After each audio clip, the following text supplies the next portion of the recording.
Hi guys! Magandang araw po sa inyong lahat. For today's episode, i-share ko po ang Filipino Christmas party dito sa Bangalore, India. Ayan po, lahat po kami, kada isang taon ay nagkikita. At syempre kasama ko si Nina at aking mga pamangkin, lalong-lalo na si Gia at gutom na. Merry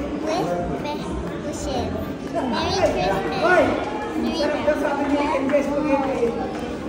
Oo. Alam na niya si Tita ang nagluto. Who gave it from? From? What's the name?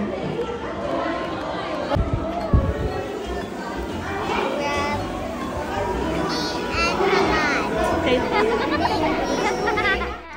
Thank you, Tita Haya.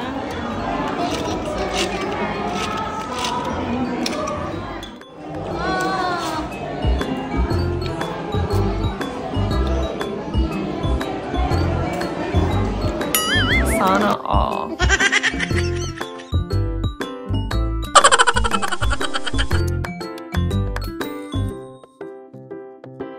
At ito na nga, tinawag na ni Ate Ellen ang mga bata na magsimula ng pumila kay Nina. Dahil si Nina ay may konting handog para sa mga bata. Today's party, Nina is the one who acts as Santa Claus. Since Tatay is with Salvatore and is not feeling good that day. Bilang magulang, na importante sa amin na ang aming anak ay marunong magbigay sa lahat ng bagay. Lalo na ngayong panahon ng Christmas.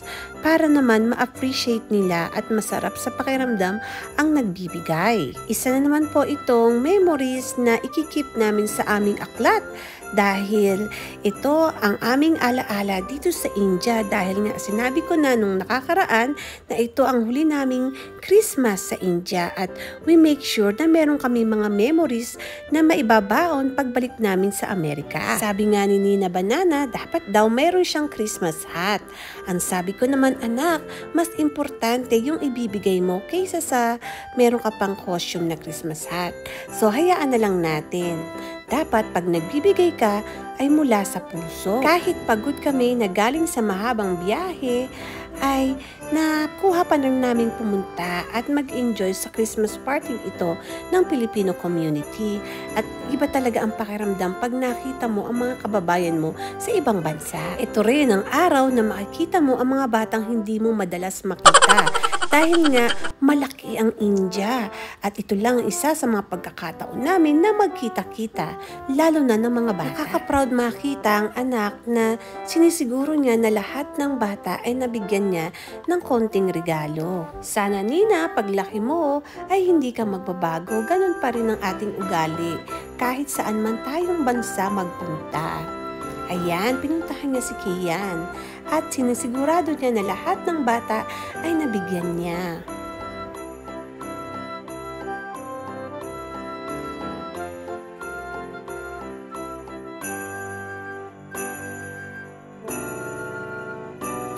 Itong video na ito, parang may hinahanap si Nina at hindi ko malaman kung sino yun.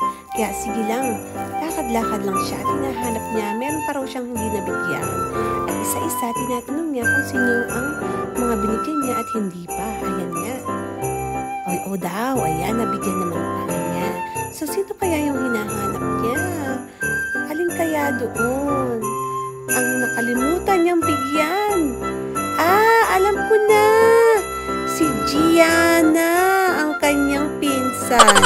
Sinisigurado niya makatanggap ito ng kanyang handog. Oh, Nina. Opo.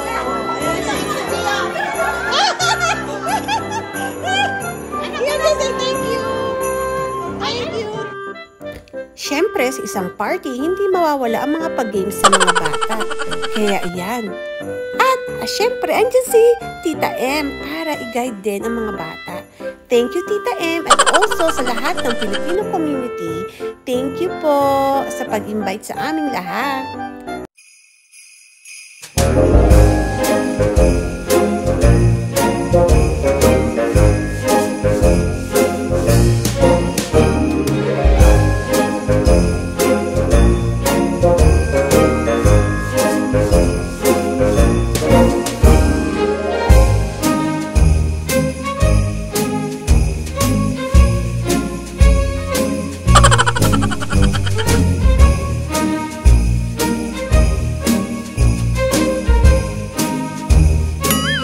Sana all.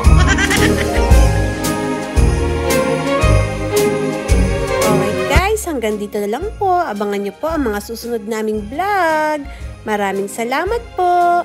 Ciao! Arrivederci!